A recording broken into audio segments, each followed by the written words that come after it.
कार्तिक माह कई पर्वों की सौगात अपने साथ लेकर आता है। इन्हीं त्योहारों की लड़ियों में करवा चौथ का पर्व एक विशेष स्थान रखता है। इस पर्व की उत्सुकता को सभी महिलाओं के बीच देखा जा सकता है। हिंदू पंचांग के अनुसार यह पर्व कार्तिक माह की कृष्ण पक्ष की चतुर्थी तिथि को मनाया जाता है। इस साल यह तिथि 20 अक्टूबर को पड़ेगी और इसी दिन महिलाएं अखंड सौभाग्य की कामना के साथ इस पावन व्रत को रखेंगी।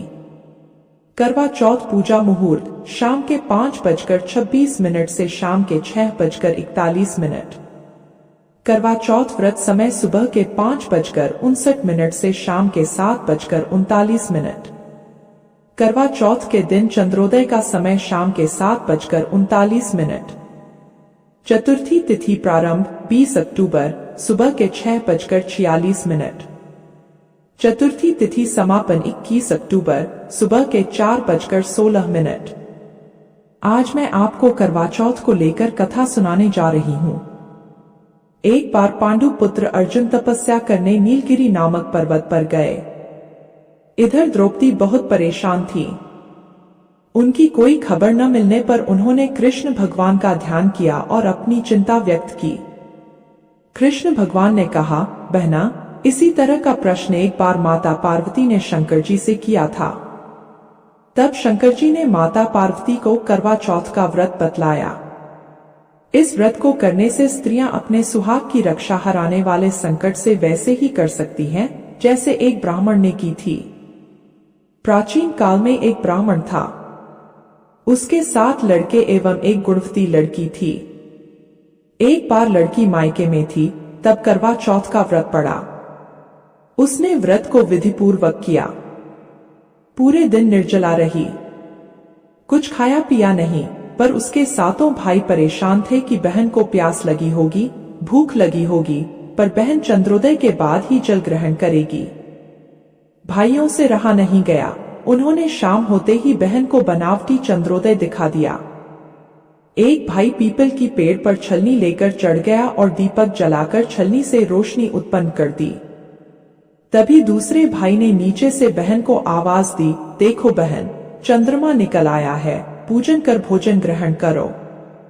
बहन ने भोजन ग्रहण किया। भोजन ग्रहण करते ही उसके पति की मृत्यु हो गई। अब वह दुखी हो विलाप करने लगी। तभी वहां से रानी इंद्राणी निकल रही थी। उनसे उसका दुख न देखा गया। ब्राह्मण कन्या ने उनके पैर पकड़ लिए और अपने दुख का कारण पूछा। तब इंद्राणी ने बताया, तूने बिना चंद्र दर्शन किए करवा चौथ का व्रत तोड़ दिया, इसलिए यह कष्ट मिला। अब तू वर्ष भर की चौथ का व्रत नियम पूर्वक करना तो तेरा पति जीवित हो जाएगा। उसने इंद्राणी के कहे अनुसार चौथ व्रत किया तो पुनः सौभाग्यवती हो गई। इसलिए प्रत्येक स्त्री को अपने पति की दीर्घायु के लिए यह व्रत करना चाहिए।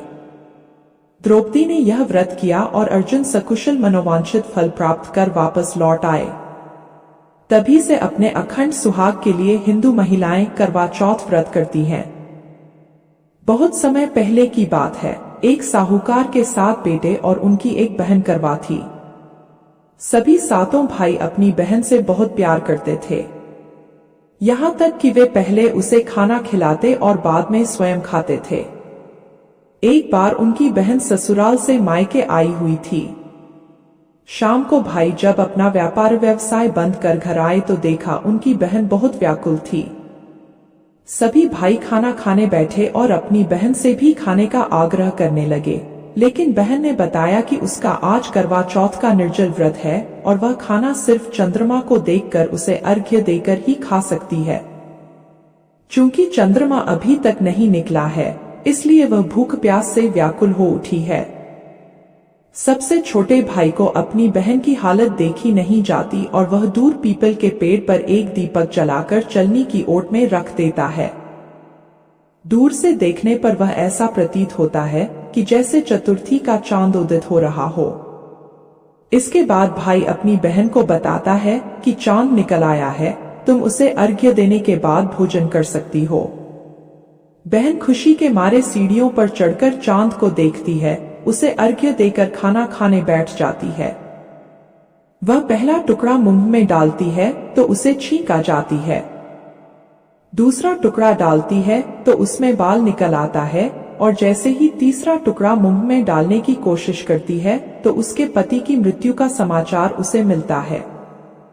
वह बौखला जाती है। उसकी भाभी उसे सच्चाई से अवगत कराती है कि उसके साथ ऐसा क्यों हुआ। करवा चौथ का व्रत गलत तरीके से टूटने के कारण देवता उससे नाराज हो गए हैं और उन्होंने ऐसा किया है। सच्चाई जानने के बाद करवा निश्चय करती है कि वह अपने पति का अंतिम संस्कार नहीं होने देगी और अपने सतीत्व से उन्हें पुनर्जीवन दिलाकर रहेगी। वह पूरे 1 साल तक अपने पति के शव के पास बैठी रहती है, उसकी देखभाल करती है।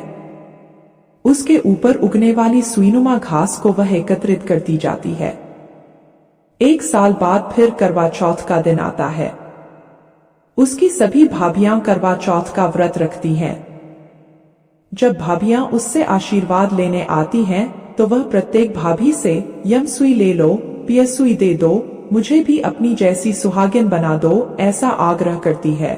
लेकिन हर बार भाभी उसे अगली भाभी से आग्रह करने का कह चली जाती है।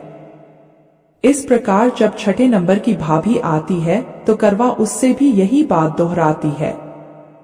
यह भाभी उसे बताती है कि चूंकि सबसे छोटे भाई की वजह से उसका व्रत टूटा था, अतः उसकी पत्नी में ही शक्ति है कि वह तुम्हारे पति को दोबारा जीवित कर सकती है।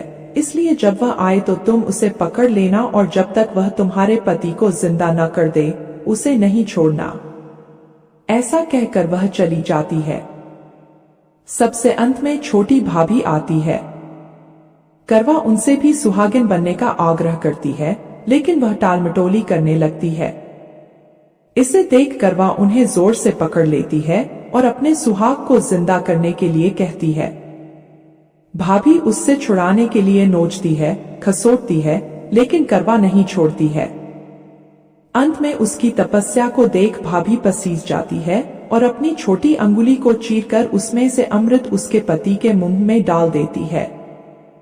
करवा का पति तुरंत श्री गणेश कहता हुआ उठ बैठता है। इस प्रकार प्रभु कृपा से उसकी छोटी भाभी के माध्यम से करवा को अपना सुहाग वापस मिल जाता है। हे श्री गणेश मां गौरी, जिस प्रकार करवा को चिर सुहागन का वरदान आपसे मिला है वैसा ही सब सुहागिनों को मिले। इस कथा का सार यह है कि शाकप्रस्थपुर वेदधर्मा ब्राह्मण की विवाहिता पुत्री वीरवती ने करवा चौथ का व्रत किया था। नियमानुसार उसे चंद्रोदय के बाद भोजन करना था, परंतु उससे भूख नहीं सही गई और वह व्याकुल हो उठी। उसके भाइयों से अपनी बहन की व्याकुलता देखी नहीं गई और उन्होंने पीपल की आड़ में आतिशबाजी का सुंदर प्रकाश फैलाकर चंद्रोदय दिखा दिया और वीरवती को भोजन करा दिया। परिणाम यह हुआ कि उसका पति तत्काल अदृश्य हो गया। अधीर वीरवती ने 12 महीने तक प्रत्येक चतुर्थी को व्रत रखा और करवा चौथ के दिन उसकी तपस्या से उसका पति पुनः प्राप्त हो गया। पुराणों के अनुसार करवा नाम की एक पतिव्रता धोबिन अपने पति के साथ तुंगभद्रा नदी के किनारे स्थित गांव में रहती थी। उसका पति बूढ़ा और निर्बल था। एक दिन जब वह नदी के किनारे कपड़े धो रहा था तभी अचानक एक मगरमच्छ वहां आया और धोबी के पैर अपने दांतों में दबाकर यमलोक की ओर ले जाने लगा। वृद्ध पति यह देख घबराया और जब उससे कुछ कहते नहीं बना तो वह करवा कहकर अपनी पत्नी को पुकारने लगा। पति की पुकार सुनकर धोबिन करवा वहां पहुंची तो मगरमच्छ उसके पति को यमलोक पहुंचाने ही वाला था। तब करवा ने मगर को कच्चे धागे से बांध दिया और मगरमच्छ को लेकर यमराज के द्वार पहुंची। उसने यमराज से अपने पति की रक्षा करने की गुहार लगाई और साथ ही यह भी कहा कि मगरमच्छ को उसके इस कार्य के लिए कठिन से कठिन दंड देने का आग्रह किया और बोली, हे भगवान, मगरमच्छ ने मेरे पति के पैर पकड़ लिए हैं। आप मगरमच्छ को इस अपराध के दंड स्वरूप नरक भेज दें। करवा की पुकार सुनकर यमराज ने कहा, अभी मगर की आयु शेष है, मैं उसे अभी यमलोक नहीं भेज सकता। इस पर करवा ने कहा, अगर आपने मेरे पति को बचाने में मेरी सहायता नहीं की तो मैं आपको श्राप दूंगी और नष्ट कर दूंगी। करवा का साहस देख यमराज भी डर गए और मगर को यमपुरी भेज दिया। साथ ही करवा के पति को दीर्घायु होने का वरदान दिया। तब से कार्तिक कृष्ण की चतुर्थी को करवा चौथ व्रत प्रचलन में आया, जिसे इस आधुनिक युग में भी महिलाएं अपने पूरी भक्ति भाव के साथ करती है और भगवान से अपनी पति की लंबी उम्र की कामना करती हैं। दोस्तों, कथा सुनकर आप सबको कैसा लगा कमेंट बॉक्स में अवश्य बताना और साथ ही चैनल को भी सब्सक्राइब करना। धन्यवाद। जय श्री कृष्णा। राधे राधे।